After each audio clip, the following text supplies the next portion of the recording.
திருப்பாவை பாசுரம் 21. இந்த 21வது பாசுரத்துல ஆண்டாள் கண்ணனை துயில் எழுப்புகிறாள். இந்த பாசுரத்துல ஆயர்பாடியோட செழிப்பையும் அங்க இருக்கிற பசுக்களோட பழத்தையும் கண்ணனோட கைப்பட்டதால் இந்த பசுக்கள் இடைவிடாமல் பால் சொரிந்து கொண்டிருக்கும் அந்த தன்மையையும் எப்பவுமே பக்தர்களை கைவிடாத பகவான் கண்ணனோட பெருமைகளையும் எல்லாவற்றையுமே சொல்லி இந்த பாசுரத்தில் கண்ணனை துயிலெழுப்புகிறாள் ஆண்டாள். ஏற்ற கலங்கள் எதிர் பொங்கி மீதளிப்ப பால் குடங்கள், பாலை பிடிக்கிறதுக்காக வைக்கப்பட்டிருந்த அந்த குடங்கள், குவளைகள் இது எல்லாம் நிரம்பி வழிகின்றது. அந்த அளவிற்கு பாலை சொரிகின்றது ஆயர்பாடியில் உள்ள பசுக்கள். மாற்றாதே பால் சொரியும் வள்ளல் பெறும் பசுக்கள். கண்ணனோட கைப்பட்டதால், கண்ணனோட பார்வைப்பட்டதால் எப்பவுமே வளத்தோடு செழிப்போடு இந்த பசுக்கள் இருக்கின்றது. இப்படிப்பட்ட குறைவில்லாத அளவில்லாத பாலை சொரியும் இந்த பசுக்களை வைத்திருக்கும் நந்தகோபர், அந்த நந்தகோபருடைய பிள்ளையான கண்ணனே. ஆற்றப்படைதான் மகனே அறிவுராய், ஆராய்ந்து அறிந்து கொள்ளும் தன்மை இது ஒவ்வொருவருக்கும் மாறுபடும். ஒரு குரு எல்லோருக்குமே ஒரே சமயத்துல கற்பித்து கொடுக்கிறார். ஆனா ஒவ்வொருவரோட கிரகித்து கொள்ளும் அப்புறம் புரிந்து கொள்ளும் ஏற்றுக்கொள்ளும் அறிவை பொறுத்து அது மாறுபடும். அதே மாதிரி குருக்ஷேத்திர யுத்தத்தின் போது கிருஷ்ண பகவான் அர்ஜுனனுக்கு தர்மத்தை பற்றி சொல்லிக்கொண்டே போகிறார்.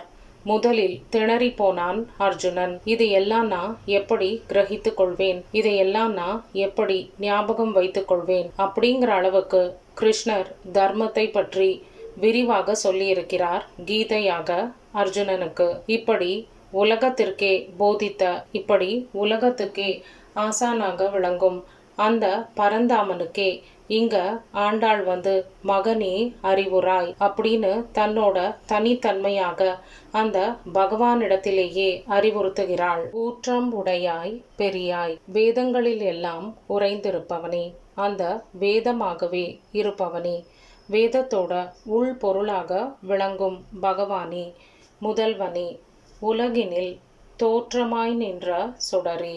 இந்த உலகத்துல வந்து இருக்கிற எல்லா ஜீவராசிகளோட துயரை போக்குவதற்காக பெரியவனாக, முதன்மையானவனாக, அப்புறம் அழிவே இல்லாத சுடர் வடிவமாக வந்த பகவானே, நீ துயில் எழுவாய். மாற்றார் உனக்கு வலி தொலைந்து உன் வாசற்கண். மாற்றார் பகைவர்கள். பகவானுக்கு பகைவர்கள் இருப்பார்களா? பகவானுக்கு பகைவர்களே இல்லை. பகவானே எப்போதும் வெற்றி பெறுபவன். அப்படி இருக்கும்போது அவனை எதிர்த்து யாரால் இருக்க முடியும்? ஆனால் பகவானோட பக்தர்களை, அந்த பக்தர்களுக்கு எதிரியாக இருப்பவர்கள், அவர்கள் பகவானோட எதிரிகள். அந்த எதிரிகள் எல்லாம் தங்களோட வலிமையை இழந்து உன்னோட வாசற்படிக்கு வந்து ஆற்றாது வந்து உன் அடி பணியும் ஆப்போலே, தங்களோட தவறையெல்லாம் உணர்ந்து, தங்களோட குற்றத்தை எல்லாம் உணர்ந்து கடைசியாக உன்னிடத்தில் சரணாகதி அடைவது போலே அந்த பகைவர்களை வந்து நீ உன்னோட அம்பினால் தோற்றாய். ஆனா எங்களை நீ அன்பினால் அப்புறம் உன்னோட கருணையனால் தோற்கடித்தாய். இப்படிப்பட்ட அருளையும் அன்பையும் தரக்கூடிய பகவானே, உன்னை போற்றி புகழ்ந்து பாடுவதற்காக நாங்க இங்கே வந்து உன்னை துயில் எழுப்பி கொண்டிருக்கின்றோம். நீயும் துயில் எழுந்து எங்களுக்கு அருள் புரிவாயாக அப்படின்னு ஆண்டாள் இந்த பாசுரத்தை நிறைவு செய்கிறாள். ஏற்ற கலங்கள் எதிர் பொங்கி மீதளிப்ப மாற்றாதே பால் சொரியும் வள்ளல் பேரும் பசுக்கள். ஆற்றப்படைதான் மகனே அறிவுராய், ஊற்றமுடையாய்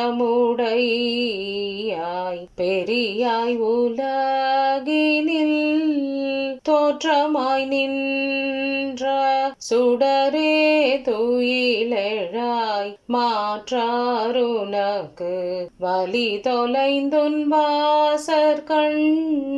ஆற்றாது வந்துன் அடி பணியுமா போலே போற்றிய வந்தோம் புகழ்ந்தேலோரெம் பாவாய்.